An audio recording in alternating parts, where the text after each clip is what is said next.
true in my society? Is that true here in the UK? Well, I know that many of our children who are baptised, and I know every priest who might be listening to this is very aware of this, and probably most parishioners as well, but it's true.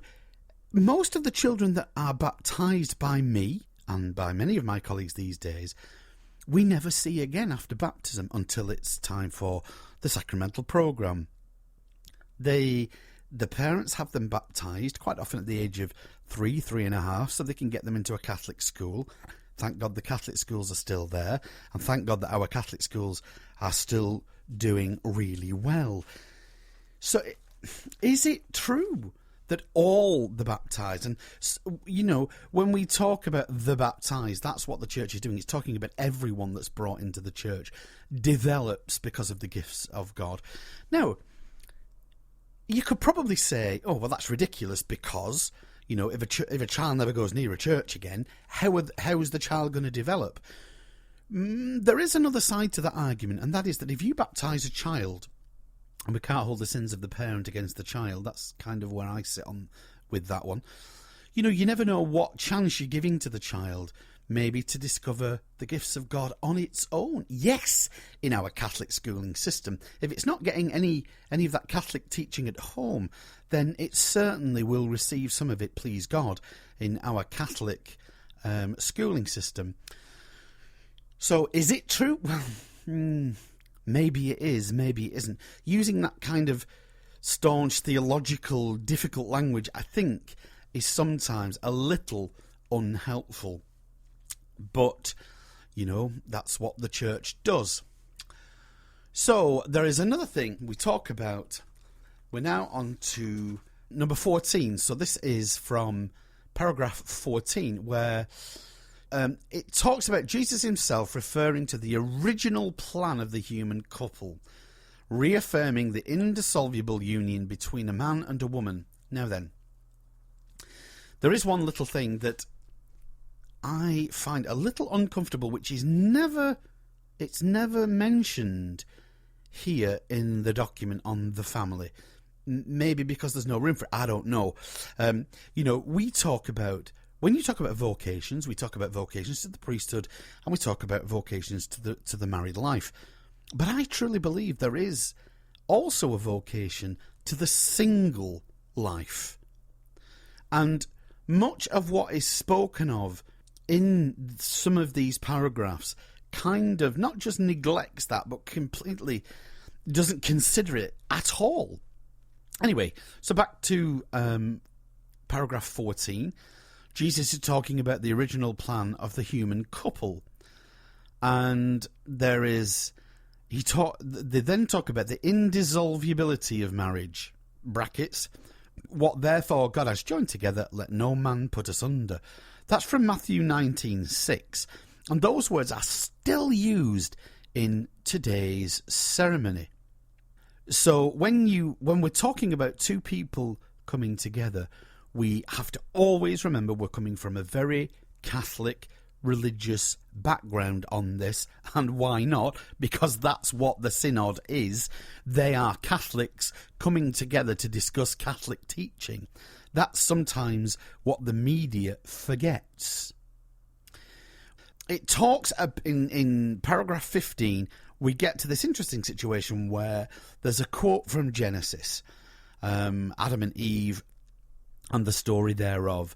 And then it talks about the union was corrupted by sin and became the historical form of marriage among the people of God, for which Moses granted the possibility of issuing a bill of divorce. That's that situation where the young lawyer asks Jesus about divorce, and he says, what did Moses tell you? He says, yes, we could have this writ of divorce. And then Jesus says that was because, the people of Moses' time were so unteachable that he gave you kind of this clause for divorce. But from the beginning, and Jesus talks about the plan of evolving creation, that the plan of God from the beginning that was two would become one and would be inseparable. So that's interesting in as much as the original marriage, if you look back into the stories of creation, were corrupted by sin. And you know something? Nothing changes, because that's what's corrupting our marriages today. Sin. And sin is something that we don't often preach about, and I don't think we as priests preach about enough. And it's certainly not talked enough about. And you only need to see how few people these days are going to the sacrament of confession. If I get 4 people or 5 people at the sacrament of reconciliation on a Saturday here, it's a busy week. 40 years ago, there would have been 200 people. Have we lost a sense of sin? I don't know. But I do think that it is sin that leads to all of the issues that we have to do with marriage breakdown and everything else that goes with it. This importantness of self and individualism, and it's something that the fathers come back to again and again.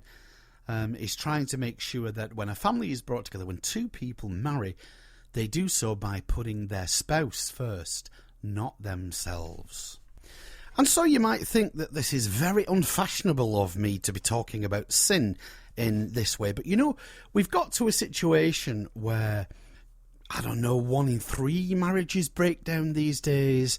Some of those are very acrimonious breakdowns. And we get to the situation where, couples are so self-centered that they even begin to use their children as weapons against one another. Now, if that's not sin at work, I don't know what sin is. So let's move on slightly. I want to jump a few paragraphs to paragraph 28. In accordance with Christ's mercy, the Church must accompany with attention and care the weakest of her children who show signs of wounded and lost love.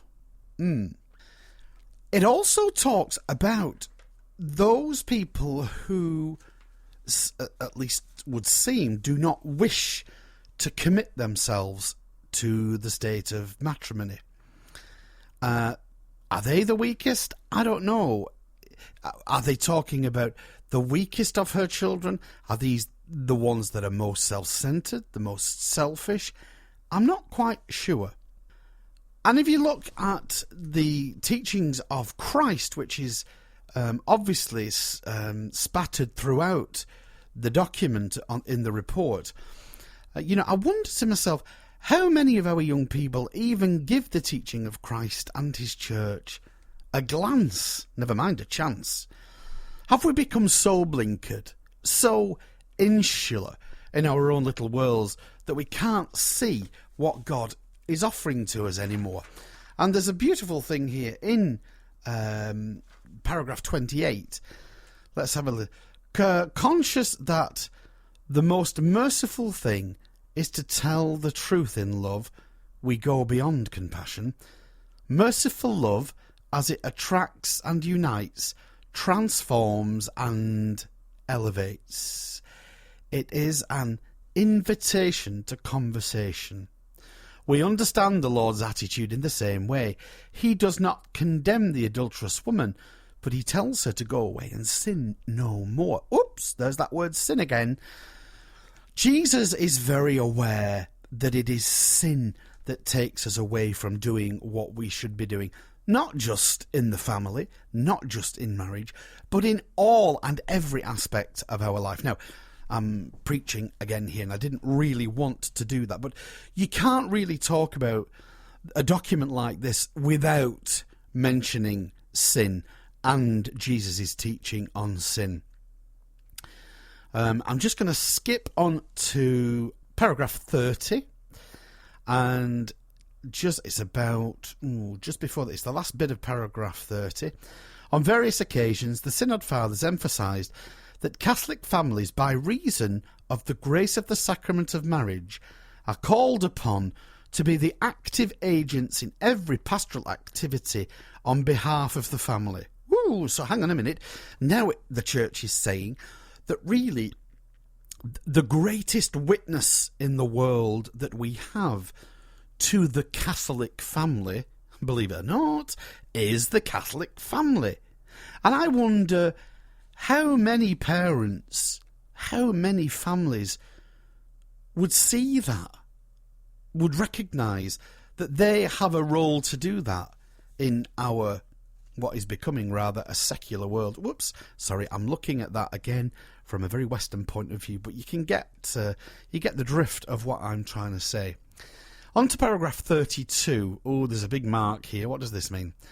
We must continually bear in mind that the crisis of faith has led to a crisis in marriage and the family, and consequently the transmission of faith itself from parents to children has often been interrupted.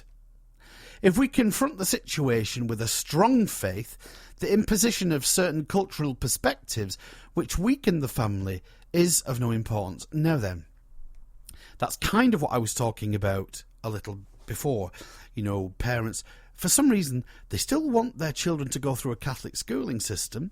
Not quite sure why that's the case, other than the fact that our Catholic schools, thank God, are doing very well educationally.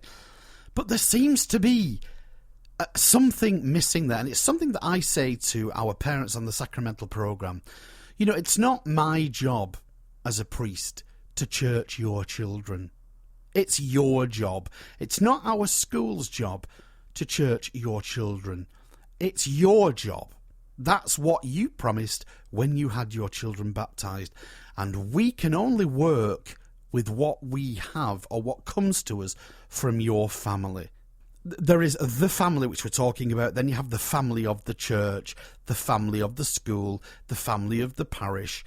There's lots of families which are all kind of stacked upon each other, and that's going back to the complexity of what the family is. I think that's why the church calls itself a family, because we know how complicated and complex a thing we are as a church. But I do think that's very important. We must continually bear in mind, it says, that the crisis of faith, which we certainly can see, has led to a crisis in marriage and the family, and consequently the transmission of faith itself from parents to children has often become interrupted. Some modern people might say, oh, you shouldn't indoctrinate your children. Well, why not? You know, we are indoctrinating our children in all things when we send them to school. We indoctrinate them in mathematics or in English or French or whatever else it is. You know, what is the problem these days? Why do people see that it's such a huge problem in teaching our children about our faith, about our traditions, and about our God? I don't see why people should have a problem with that at all. But believe me, they do, because I hear it said time and time and time again. Now then, where am I up to? Ooh, 28 minutes has already passed, and I'm not even halfway through this document. I am going to stop here. I'm just quickly flipping through in case there is anything that is very important. There's lots of things that you need to have a look at. I said at the beginning that I thought that the document was lacking. There were just one or two bits. For instance, there was no mention anywhere about abortion and people's modern attitudes to it. And I remember years and years ago, there was a lady who went for an abortion because 3 weeks before she was due to have the child, she was going on a skiing trip, and there was no way was she going to let that the child get in the way of her skiing trip. But you see what I mean? This modern attitude, and I do think there was place really to talk about abortion, but it was one of the things that didn't happen. There was no mention of public celebrations, although it does talk about marriages being a witness to the world. You know, it didn't talk about the celebrations that we have for people's silver or golden weddings. I think that was a missed opportunity. So, as I finish on this, how are we to reach